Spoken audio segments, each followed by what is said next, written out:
Hi there. Today, we're diving into the world of physics with Python.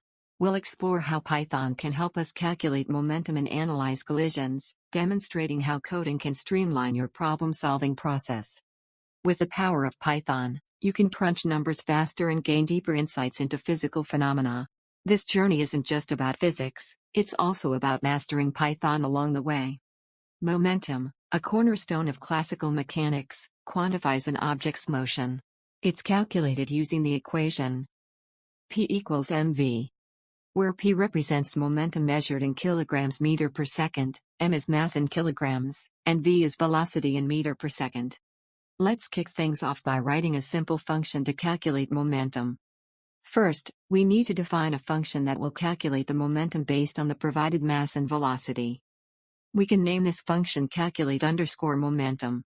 Then, we need to ensure that the function takes in two parameters, mass and velocity. Within the function, we calculate the momentum by multiplying the mass and velocity. After the calculation, we need to return the calculated momentum.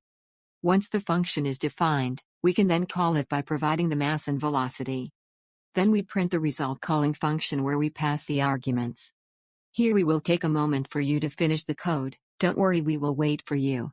If you are watching the video, just pause the video and write your code and test it out. Excellent. Now, let's use this function for another example.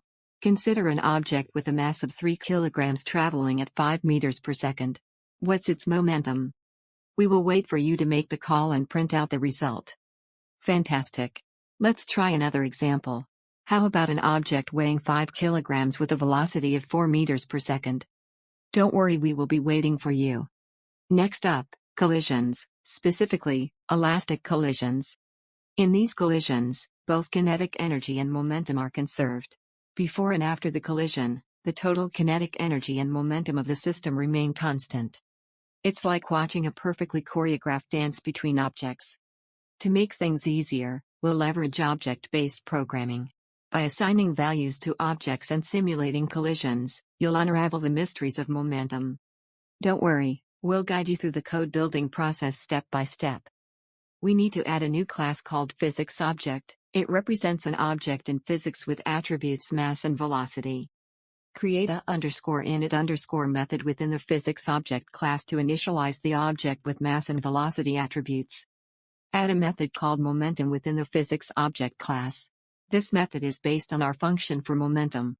It calculates and returns the momentum of the object using the formula mass velocity. Self keyword means that we read the value of the current object.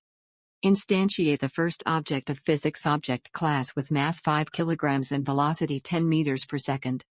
The second object will have a mass of 2 kilograms and velocity 0. So it will be stationary. This will make collisions more interesting. Add a print statement to display the momentum of object 1. Notice how we just used the momentum method. Don't forget the parenthesis. Print statement for object 2 is almost the same, only the object changes. Beware that you use the right names. Define a collide method inside the physicsObject class, which takes self and other as parameters. Self is the current object, other is the other object. First, calculate the total mass of the two objects by adding their masses. Next, calculate the final velocity of the first object after the collision using the given formula. We have shown how this formula works during normal lessons. Just be careful to enter the right values. Lastly, calculate the final velocity of the second object after the collision using the given formula. We need to update the velocity of the first object with the calculated velocity 1_final. We also need to update the velocity of the second object with the calculated velocity 2_final. After the lines where we create object 1 and object 2 and print the momentum, we are calling the collide method to simulate a collision between them. Finally, we are printing the momentum and velocity of both objects after the collision. First of object 1. And next, we print out results for object 2. This is all we wanted to achieve with this lesson. In coming lessons we will use this code and add some new methods. Have a nice time.